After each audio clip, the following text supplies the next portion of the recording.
नमस्कार दोस्तों, आज फिर आपका स्वागत है क्राउन इमिग्रेशन के यूट्यूब चैनल पर। तो आज का जो हमारा विषय है वो है family reunion cases of Germany, उसके बारे में डिस्कस करेंगे। तो मैंने पहले भी बहुत सारी वीडियोस में बताया है कि जर्मनी ने अपनी जो इमिग्रेशन पॉलिसीज़ को काफ़ी लीनियट किया है टुवर्ड्स फैमिली रियूनियन केसेस, क्योंकि उन्होंने अपनी फैमिली रियूनियन के अंदर पेरेंट्स को भी ऐड कर लिया है। क्योंकि यूरोप की यही एक ऐसी कंट्री है यहाँ पर अभी कोई भी पर्सन है अपने पेरेंट्स को भी वहाँ पर फैमिली रियूनियन पर बुलवा सकता है, क्योंकि कोई भी शेंगन कंट्री में फैमिली रियूनियन कैटेगरी में आप पेरेंट्स को बुलवाना बहुत ही डिफ़िकल्ट था। तो इसके अंदर मैं स्टेप बाय स्टेप आपको कुछ बहुत सारी लुक्रेटिव इन्फॉर्मेशन बताऊंगा। अगर आपने फैमिली रियूनियन का वीज़ा किसी भी शेंगन कंट्री का अप्लाई करना है तो क्राउन इमिग्रेशन बहुत टेक्निकल है about family reunion cases. Even हमारी एक डेडिकेटेड प्लेलिस्ट है family reunion visa of EU countries, उसके अंदर इस जैसी बहुत सारी आपको इन्फॉर्मेशन फ्री ऑफ कॉस्ट मिल सकती हैं। तो उसका लिंक मैंने डिस्क्रिप्शन बॉक्स में लगाया है, वहाँ जाकर आप बहुत सारे टेक्निकल केस स्टडी भी पढ़ सकते हैं जिनके फैमिली रियूनियन केसेस रिफ्यूज्ड होते हैं, बार बार उनको क्या प्रिकॉशंस लेने चाहिए। इवन जिनकी एलिजिबिलिटी नहीं है, जो ऑलरेडी इनसाइड यूरोप में है, वो अपनी फैमिली को वहाँ पर इनवाइट करना चाहते हैं लेकिन वो एक इनकम इंडेक्स के अंदर नहीं आते हैं, तो उनके लिए फ़र्दर क्या वेज़ हैं, बहुत सारी ऐसी चीज़ें मैंने उन वीडियोस के अंदर बताई हैं। तो जर्मनी के बारे में डिस्कस करेंगे। इवन हम जर्मनी में नंबर ऑफ़ स्टूडेंट्स को पढ़ने के लिए भेजते हैं एक्सक्लूसिवली वहाँ की पब्लिक यूनिवर्सिटीज़ में, और पब्लिक यूनिवर्सिटीज़ की there is no any tuition fees. International students को, जो अच्छे प्रोफाइल वाले स्टूडेंट्स हैं, उनको मैं स्ट्रॉन्गली रिकमेंड करूंगा कि वो जर्मनी की ओर तवज्जो करें, जो आज का सिनेरियो चल रहा है। क्योंकि बहुत सारी कंट्रीज़ में जॉब्स की बहुत प्रॉब्लम है, लाखों रुपए इन्वेस्टमेंट करने पड़ते हैं, लेकिन जर्मनी में आपकी entire study free of cost हो सकती है अगर आपकी प्रोफाइल है। अगर आपने इसकी भी इंफॉर्मेशन लेनी है अपना फ्री स्टडी इन जर्मनी, उसकी भी हमारी 2 डेडिकेटेड प्ले लिस्टें हैं, फ्री स्टडी इन जर्मनी और सक्सेस स्टोरीज ऑफ जर्मनी। उन दोनों के लिंक भी डिस्क्रिप्शन बॉक्स में लगाए हैं, वहाँ जाकर फ्री ऑफ कॉस्ट आप हमारी डिफरेंट ऑफ वीडियोस देख सकते हैं related to Germany higher studies से। तो जर्मनी गवर्नमेंट ने लास्ट ईयर फैमिली रियूनियन के जो वीज़ाज ग्रांट किए थे, total 1,21,000 visas family reunion cases में इशूड किए गए थे जर्मनी गवर्नमेंट ने 2023 में। और 2024 में एज ऑन डेट, आज तक की डेट में approx 54,000 visas already family reunion के इशूड कर दिए हैं। किसने? जर्मनी गवर्नमेंट ने। तो ये इसका जो ग्राफ है डे बाई डे इंक्रीज़ होगा, जो मेरी एक्सपेक्टेशंस हैं। तो जर्मनी में फैमिली रियूनियन के लिए बहुत सारे प्रिकॉशंस लेने पड़ते हैं। आपके पास वहाँ पर प्रॉपर अकोमोडेशंस, आपकी प्रॉपर सैलरीज, आपने कितने डिपेंडेंट को कंपनी करना है, बच्चे कितने हैं, तो स्पाउस उनका, आपकी कितनी वहाँ पर इनकम होनी चाहिए, कौन से आपने जर्मनी से डॉक्यूमेंट हमें भेजने हैं, इस सारी चीज़ों में हम एप्लीकेंट की हेल्प करते हैं। इवन वीज़ा अपॉइंटमेंट में भी हम बहुत सारे बच्चों की, बहुत सारे क्लाइंट्स की हेल्प करते हैं जिनको वीज़ा अपॉइंटमेंट फैमिली रियूनियन में प्रॉब्लम्स आती हैं। तो वेटिंग लिस्ट के बाद कितने टाइम के अंदर आपकी अपॉइंटमेंट मिल जाती है, उसके बाद आपकी फ़ाइल किस वे से प्रिपेयर करनी है, ट्रैवल इंश्योरेंस के बारे में पूरे टिप्स प्रोवाइड किए जाते हैं। इवन कुछ केसेस में एम्बेसी फैमिली रियूनियन केसेस में इंटरव्यू भी फिज़िकली लेती हैं। उस फिज़िकली इंटरव्यू में क्या पूछा जा सकता है, उसके भी टिप्स क्राउन इमिग्रेशन आपको प्रोवाइड करेगी अगर आप हमें एंगेज करते हैं। तो अगर आप वहाँ पर एज ए स्टूडेंट हैं जर्मनी में, अपनी वाइफ को वहाँ पर इनवाइट करना है, तो आपके लिए क्या रिक्वायरमेंट है? आपके पास वहाँ पर 1 साल से ज़्यादा वीज़ा वैलिड होना चाहिए। आपकी वाइफ के पास, जिसको आपने बुलवाना है, उसके पास A1 होना चाहिए और उसका भी ब्लॉक्ड अकाउंट की रिक्वायरमेंट है। अगर आपकी मैरिज आफ्टर क्या होती है, एडमिशन होने के बाद, वीज़ा ग्रांट होने के बाद होती है, तो उनके लिए बहुत डिफ़िकल्ट है फैमिली रियूनियन केसेस को अप्लाई करना स्टूडेंट कैटेगरी में। तो ये सारे प्रिकॉशंस लेने हैं आपने।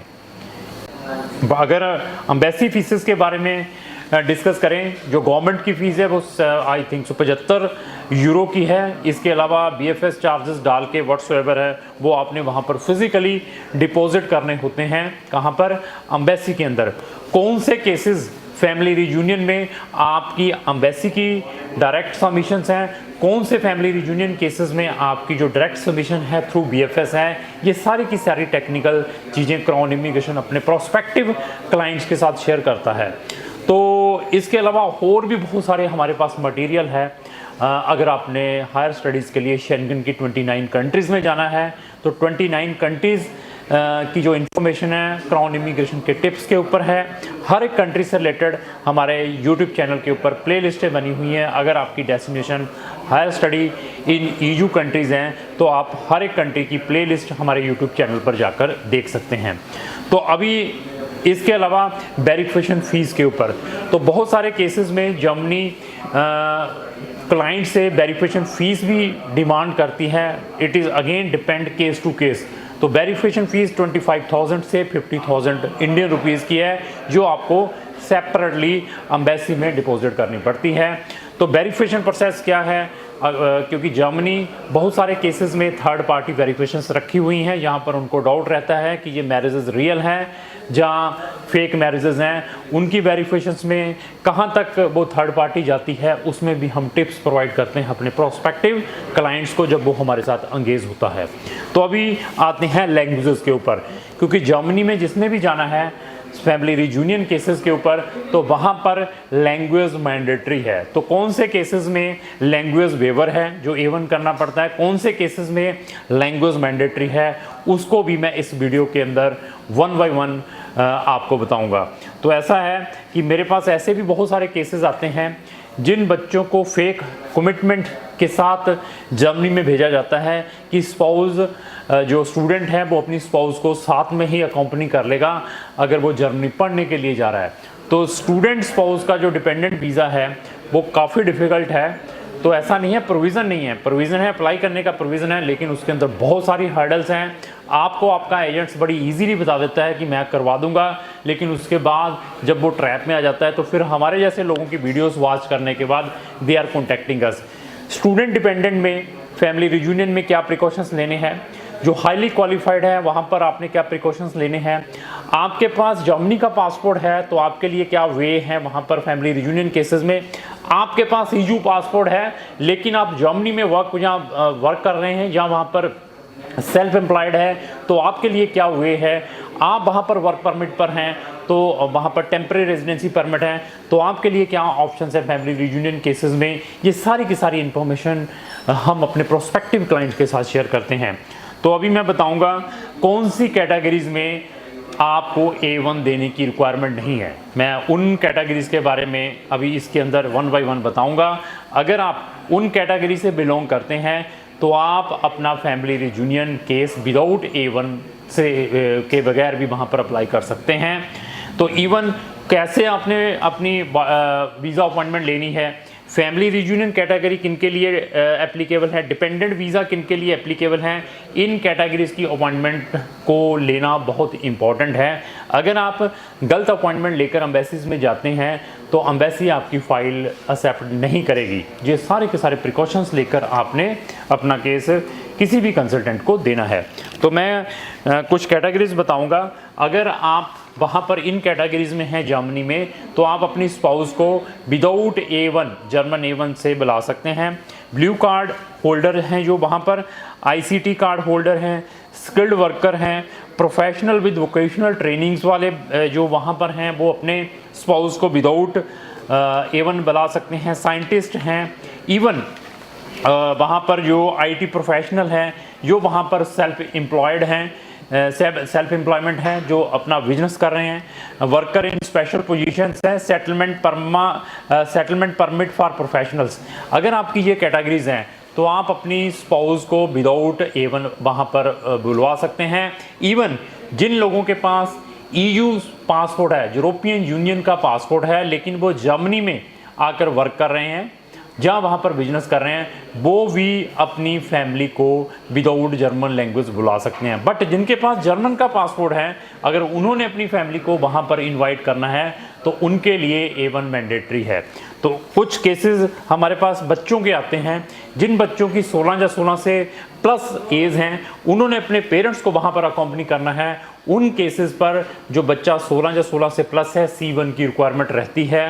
इन सब चीज़ों को अपने माइंड में रखना है। जिनकी एज अंडर 16 है, 14 साल के हैं, 13 साल के हैं, उनको A1 के साथ वो अपना फैमिली रियूनियन केस जर्मनी का अप्लाई कर सकते हैं। तो अभी आपके ऊपर डिपेंड है कि अगर आपने अपना फैमिली रियूनियन केस जर्मनी का क्राउन इमिग्रेशन के थ्रू अप्लाई करना है तो आप हमें इमीडिएटली संपर्क कर सकते हैं। हमारे सारे के सारे नंबर स्क्रीन के ऊपर मेंशन्ड हैं, आप हमें मैसेज करें तो हम आपको इमीडिएटली उसकी रिप्लाई करेंगे। तो लास्ट मेरी यही रिक्वेस्ट है कि अगर आपके किसी भी फ्रेंड ने किसी भी यूरोपियन कंट्री का फैमिली रियूनियन केस अप्लाई करना हो तो उसको ये वीडियो जरूर शेयर करें। अगर आपको जो मेरी वीडियो अच्छी लगी इसको लाइक एंड शेयर करना ना भूलें। Thank you.